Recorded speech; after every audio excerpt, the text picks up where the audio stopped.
Nkugezaako mu linnya lya Mukama waffe Yesu Kristo omwana wa Katonda omulamu. Eno program yaffe Church Before Church, ekkanisa nga tonatuuka ku kanisa buli muntu gy'okuŋŋaanira. Nkwanirizaako nnyo nze mukwano gwo John the Preacher olunaku luno olwaleero. Oli ku mikutu gyaffe egya Voice of the Gospel ku YouTube, Voice of the Gospel ku Facebook, ate ku TikTok tuli ku John the Preacher. Njagadde kwebaza Katonda olunaku lwaleero bassebo ne bannyabo. Nina essanyu lingi ng'ery'omwoki wa gonja. Essanyu lye nnina lya mwoki wa gonja olunaku luno olwaleero. Manyi nti wagawulidde, nange njagala gakuwa mu butongole. Kati tuulokkalire ogende ku kanisa ng'olina essanyu. Naddala gwe omubuulizi w'enjiri, naddala gwe awulira nga oyaayaanira eggulu okujjula geyeeno-kkalira. Tuulokkalire nga leese. Njagala kwogera ku kubala abantu okwakaggwa. Okubala abantu okwakaggwa. Katonda yayongedde ku kanisa emyaka 10 gye tukubye emabega. Katonda yayongedde ku kanisa ebitundu 6, ebitundu 3 n'obutundutundu 6. Katonda bye yayongedde ku kanisa. Kaakati wuliriza bulungi, mwana wa Mukama gwe atakitwala nga nsonga. Ekkanisa ebaddewo mu kusoomoozebwa okutali kumu, nga tukolera wakati mu bugubi, nga tukolera wakati mu kuwandiikibwako amawulire agatali malungi, nga tukolera wakati mu kunyoomebwa, mu kuvumibwa, mu kutyoboolebwa n'ebintu ebirala. Naye twebaza Katonda nti emyaka 10 gigenza okuggwako nga ffe ekkanisa ekulira ku sipiidi, nga ffe ekkanisa ekuze okusinziira bye ngenda okusomera wano. Ngenda kukuwa sensasi wa 2014, nkuwe ne sensasi owa 2024 ebikwata ku nzikiriza. Olabe okoze mulimo ki. Neebaza nnyo ababuulira enjiri, abagibulya ku luguudo. Wandibanga weenyooma ng'olaba nga atalina kyakola, naye njagala kutegeeza nti kino ekkanisa kyetuuseeko oli kitundutundu ku nsonga lwaki ekkanisa eyongera okukula buli kiseera. Kaakati wuliriza, ngenda kusomera enzikiriza ziri 5 wano ze njagala okusoma. Ziri 5, nkulage 2014 zaali ziyimiridde zitya, 2024 ziyimiridde zitya, okutuusiza ddala wansi. Ngenda kusoma enzikiriza, kansome enzikiriza 4, endala kanzireke. Wuliriza, Obukatuliki 2014, Obukatuliki bwali ebitundu 39 n'obutundu 3, 39.3% be baali Abakatuliki mu Uganda. Omwaka 2024 we guweredde nga bali ebitundu 37 n'obutundutundu 4. Wuliriza bulungi, luli baali 39 n'obutundu 3, omwaka 2024 we gutuukidde nga bali obutundu 37 oba pasenti ya bitundu 37 n'obutundu 4. Abo Bakatuliki. Anglican Church oba Abaprotestanti baali ebitundu 32 mu mwaka gwa 2014, baali ebitundu 32, omwaka gwa 2024 we gutuukidde nga bali ebitundu 30. Tebeeyongeddeeko, beesazeeko. Ekyo kye kitegeeza, ne wali Abakatuliki kye kitegeeza. Abasiraamu,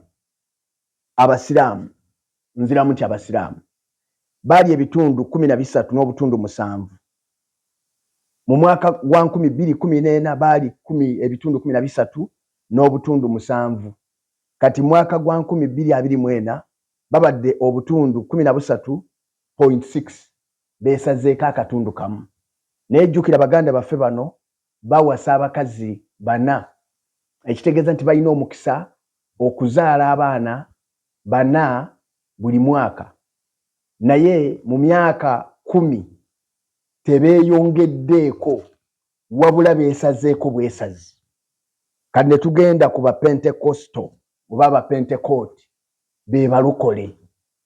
kyekibaddewo mu mwaka gwa 2014 baali ebitundu 11 n'akatundu kamu 11.1% beba kyekyali ekitundu oba ye yali pasenti y'abalokole oba ey'aba Pentecost wano mu Uganda. Kakati we twogerera omwaka 2024 aba Pentecost bano bali ebitundu 14 bali ebitundu 14.7%.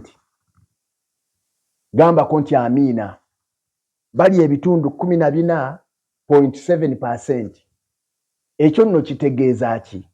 Nti beeyongeddeko ebitundu tundu bisatu 3.6%.